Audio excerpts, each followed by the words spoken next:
Hey, what's up, you guys? It's Tati back with another video. We are talking some wrestling news. Tonight, we have confirmed that Kota Ibushi is all elite. So, welcome to the family, Ibushi. However, I don't feel like Tony Khan should be signing anyone else until he get things in order with everybody that's already on the roster. But this is no surprise because Kota has worked with AEW several times, so not surprised to see that end up happening anyway. However, we do have someone else who's going to be signing at Full Gear Live. So Tony Khan did tweet it earlier today. He said that AEW has agreed to terms with one of the world's best wrestlers, a pro who is known plus respected by virtually every AEW fan. They will come to LA to sign their contract this Saturday, November 18th on pay-per-view at AEW Full Gear. I think that's very interesting. First of all, it got to be somebody who's never even stepped a foot on AEW. I think that it would make more of a surprise if it's someone that we've never seen over there. I know myself and a lot of people are hoping for Mercedes. I would think that that would be a great signing, despite me saying that they shouldn't be signing anyone else. I do think that her being part of the women's division would definitely help with what's going on with the ladies. Now, she's not going to fix it on her own, but I do think that that would be a step in the right direction by having some really great talented women on the AEW women's roster. So I think that would be great. Other than that, it should be someone that we've never seen in AEW to make things interesting, because we've been disappointed with Tony Khan's little announcements before, so I do believe that whoever it is, it has to be a real shocker. So I haven't heard anybody from the dirt sheets report who this actually is. They always know everything, but this time there's no information in terms of who they're saying is the person that they will be having on Full Gear to sign to AEW. Now, they did advertise this on Dynamite tonight. We are going to have Collision on Friday at 8. Yes, Friday at 8.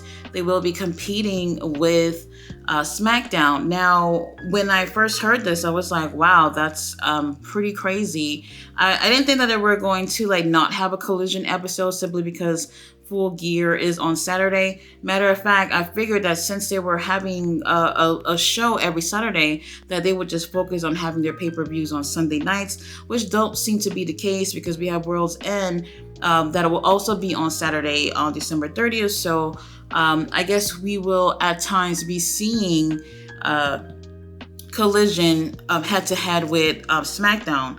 So I had to take a look and see what were the ratings for SmackDown last week. I didn't get a chance to see SmackDown or Rampage when it aired because I went to an indie show, but I did watch them the next day. It shows here that SmackDown drew 2.1 million total viewers, which is great because the week before they didn't do so great because of a basketball game that was on. So that's pretty high. I know AEW would love to have those type of numbers.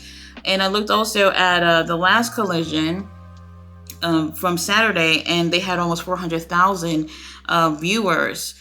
So that's okay because they did really, really poorly. Probably one of their worst ratings the week before, which is sad because that was the week that they had Kenny and MJF on there. I don't know, whatever's going on with their having their show on a Saturday night.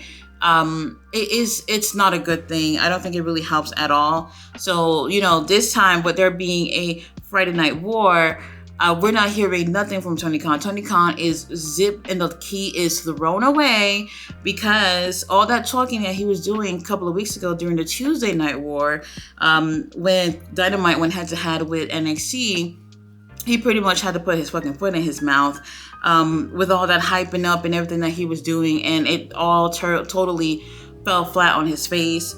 NXT and Dynamite were actually really great shows that week. However, more people were just tuning in to NXT live, and WWE, they end up pulling all the stops, trying to get legends and all these people on the show to make the show look better. But this time, I'm not hearing anything special from WWE. They're not even worried about it. It's SmackDown. They know they're going to do fine against Collision. My thing, though, is if Tony Khan, he knows that he's going to air Collision and Rampage on at the same night, both of them going to be live simultaneously, why not put Collision first to at least go against SmackDown? SmackDown obviously is a really popular show. At least for that first hour, it could be done with Rampage. Nobody gives two shits about Rampage. Nobody watches Rampage. Nobody even watches my Rampage reviews.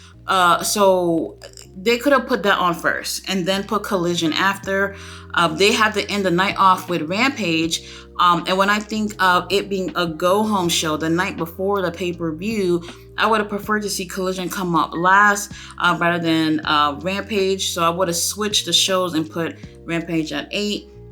And then they will have at least one of their hours from Collision to not compete with SmackDown, and they can just put their best stuff on that last hour right before the pay-per-view to, reel a couple of more people to buy the pay-per-view. So in my opinion, Tony Khan, was not thinking about this. So better luck next time, Tony. Put Rampage first, because it does seem like this is something that's going to be reoccurring as long as the pay-per-views are going to be on a Saturday night. So, the card looks stacked. It looks like a really great card. I'm not sure how well Collision and Rampage are going to do on Friday, but I do expect a really, really great show with Full Gear on Saturday, and I'm so curious to see who it is that they got signed with AEW. So if you want to know what's going on with that, you're going to have to tune in to the pay-per-view. Guys, thanks so much for watching my video. I'll be back with more wrestling stuff.